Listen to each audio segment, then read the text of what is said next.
A single mother races through time and space to complete a mysterious gadget, her only hope to find her missing father and save a collapsing timeline. Stay tuned to Amazon Recaps. In 1992 in Donghai, young Stella, her father Tom, and her mother Duangfan join their neighbors on the streets, who are celebrating a traditional ritual.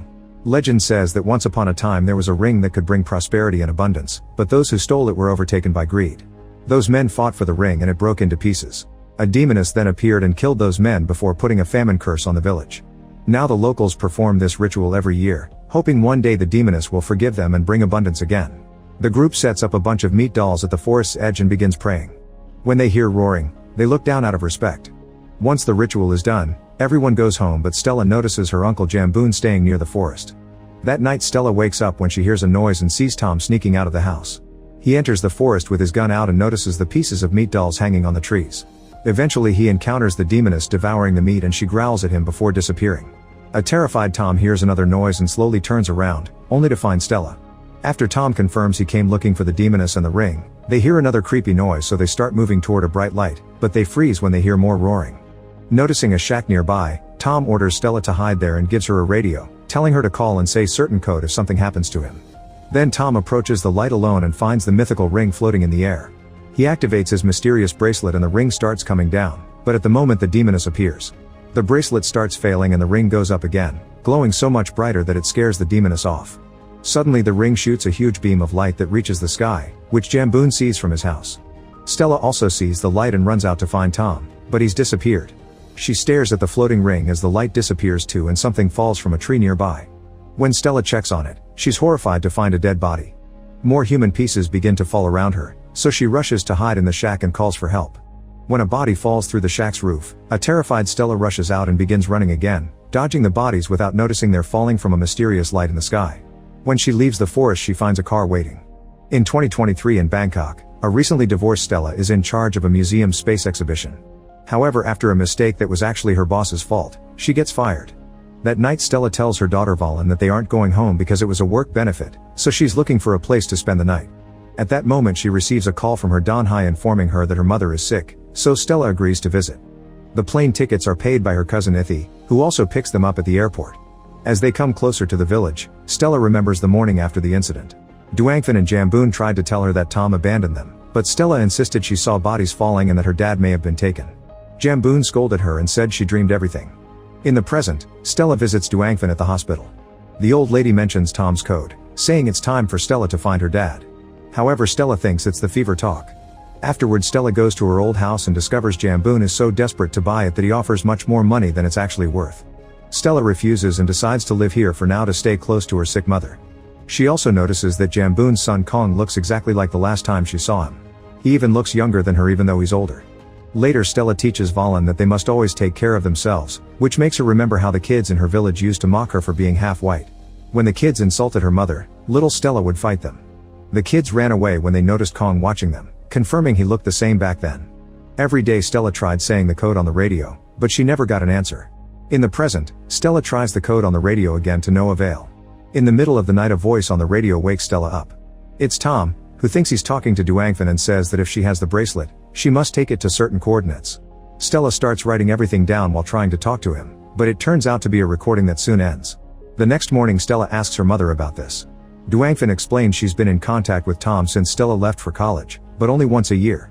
Tom said that 1 year on Earth is equivalent to 1 minute in the spacetime where he is. He wanted Duangfan to collect the ring using the bracelet and activate something called Tekli Genesis in the basement of an abandoned military facility. Then she would have to enter the coordinates to make him come back. This confirms Stella's incident was real and she promises to rescue her father. Afterwards Stella and Ithi ask Kong to steal Jumbo's bracelet, which matches Tom's. At first Kong refuses because he doesn't want to get in trouble, so Stella starts pointing out all the mysteries in the village. Only Jumbo is allowed to enter the forest, and he hasn't aged either. Desperate for answers, Kong agrees to help. That night Kong waits until Jumbo is deeply asleep and takes the bracelet plus the gun next to it. Then he, Ithi, and Stella enter the forest, unaware that various circles of light have appeared in the area. While the trio explores the woods, Stella gets a call from Valen who is waiting in the car. She thinks she saw someone nearby, but Stella says it was just a shadow. However, a woman can be seen waiting and Valen tries to hide. Soon the group finds the floating ring, glowing as usual.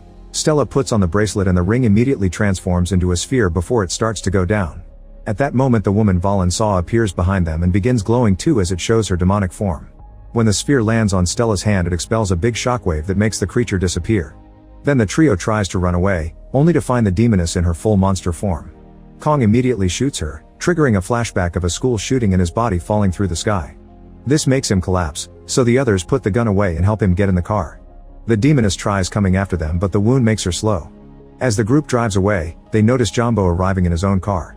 Later at the abandoned military base, the group breaks the door open and rushes to the basement, not noticing the weird energy at the door. When Kong turns on the power, they discover a huge machine. Stella says the code into the radio before putting the bracelet in the control board, which activates a small hologram that connects them to Tom. He's shocked to hear it's been 30 years for them and apologizes for disappearing. Tom explains he's a CIA agent on a mission to return a device from the Teklee Genesis project. The night of the incident, the device malfunctioned and sent him to an abandoned space station created by an advanced alien civilization. For him it's only been 30 minutes, however the station doesn't have much oxygen or fuel left. He wants Stella to call the code for help, but she explains nobody has answered since the incident. She wants to go find him using the device, however he says it isn't easy.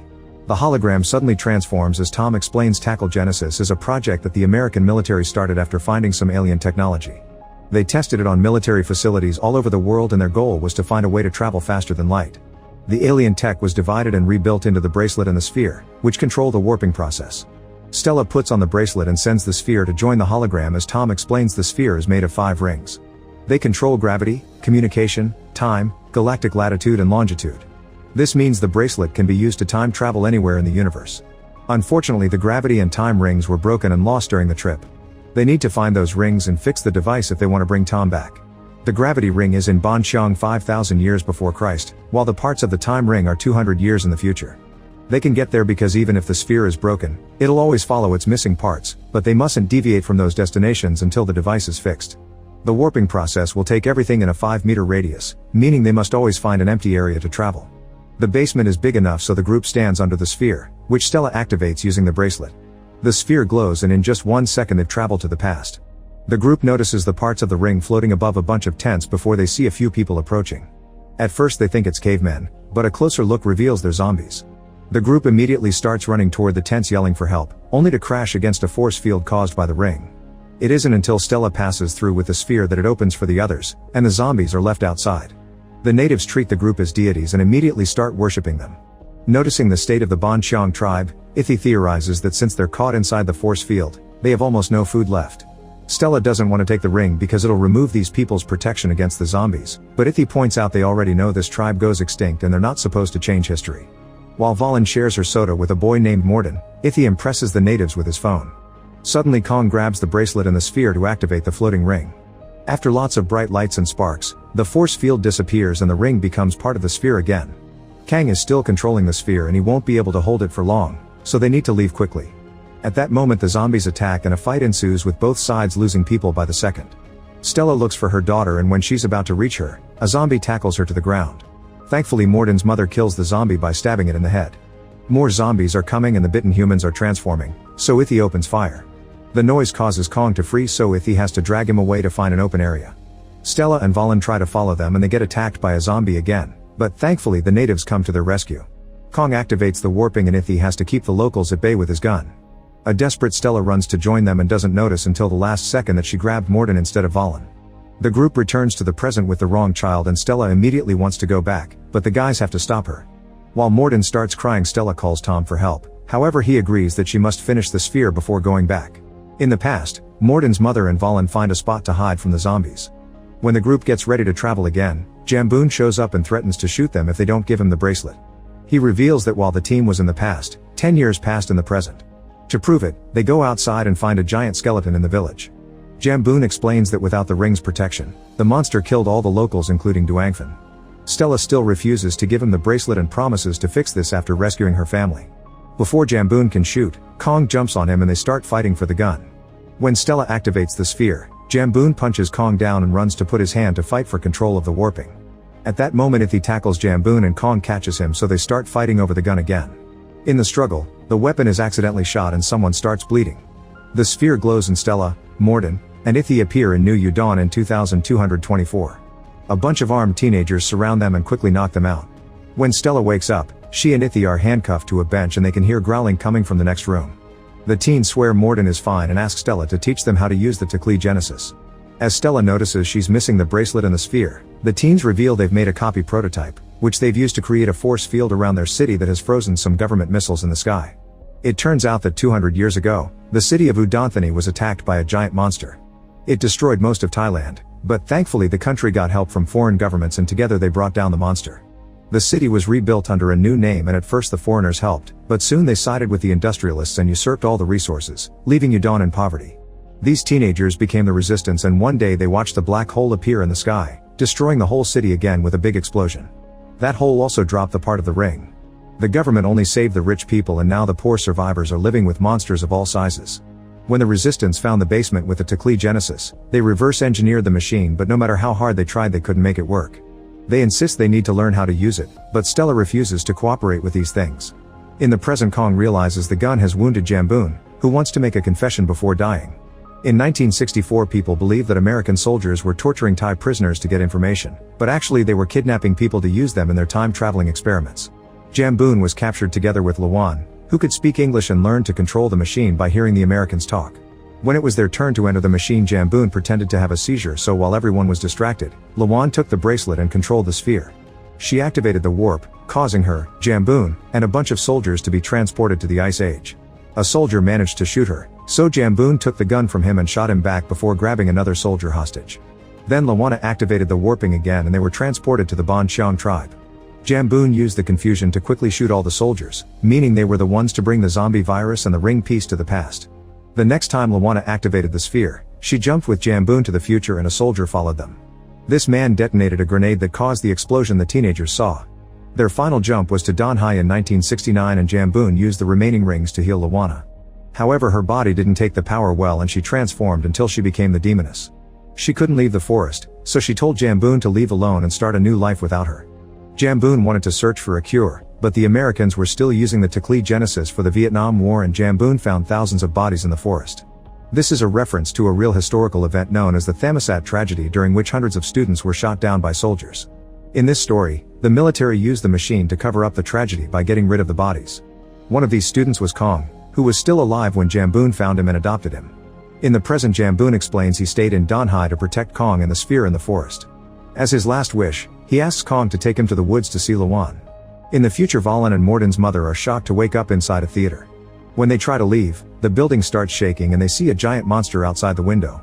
Meanwhile, Stella agrees to teach the teens how to use the sphere, but warns them that this will make the force field disappear. They bring a monster inside a cage and practice by sending it to the prehistoric era. This makes the force field go away and the missiles begin exploding in the sky. Soon they bring the cage back, but it's empty.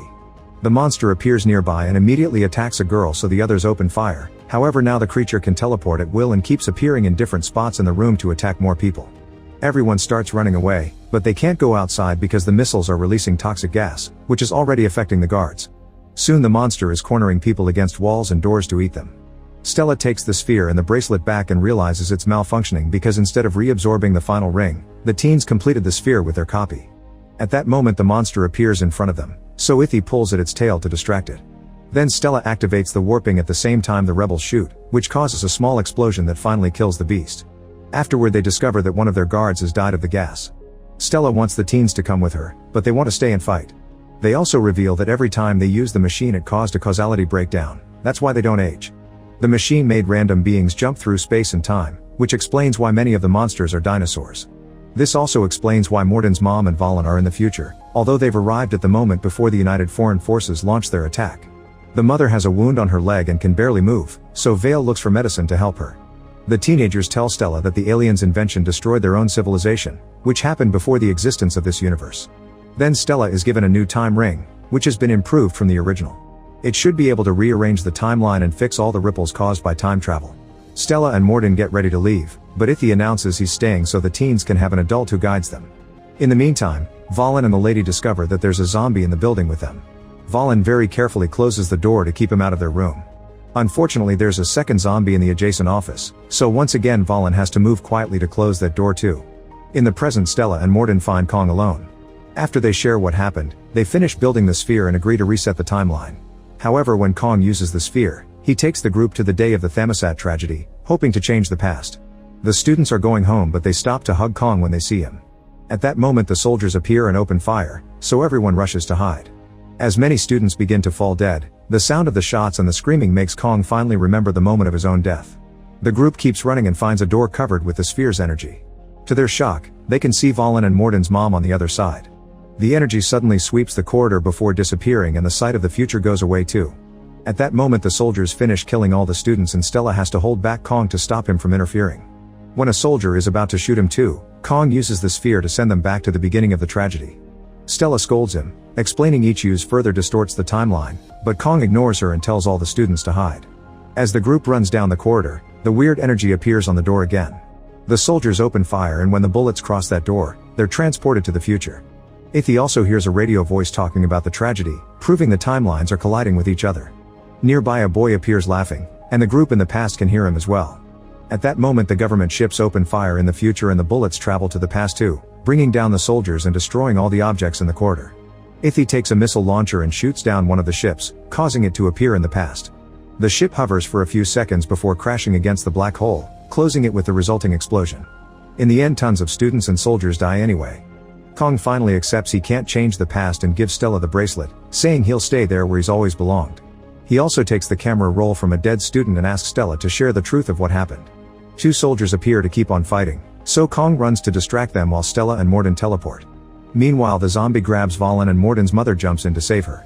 As she fights the creature on top of the desk, the noise gets the attention of the other zombie, who also joins the fight.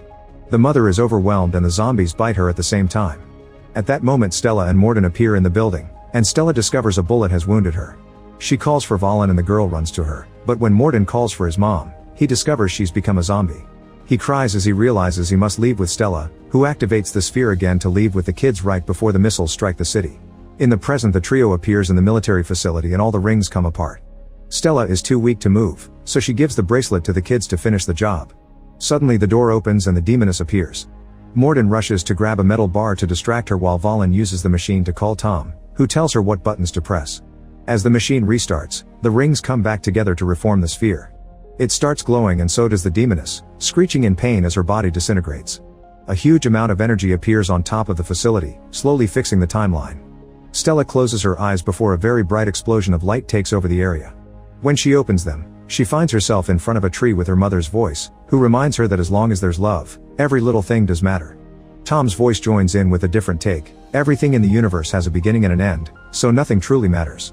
When Stella finally chooses what kind of Genesis she wants, another bright explosion happens and Jamboon's spirit gets to reunite with Lawan's before the reset kicks in. The next time Stella wakes up, she's in her mother's house with Valen, who assures her it wasn't a dream. Then she visits Duangfan at the hospital and apologizes for not saving Tom, but Duangfan says she saw him in a dream last night.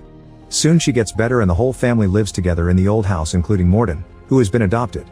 Later when she's alone Stella reveals she still has the sphere and wonders if she could reunite with Ithy. That will be all for today. Please remember to subscribe to Amazon Recaps. Thank you for watching. See you in the next video.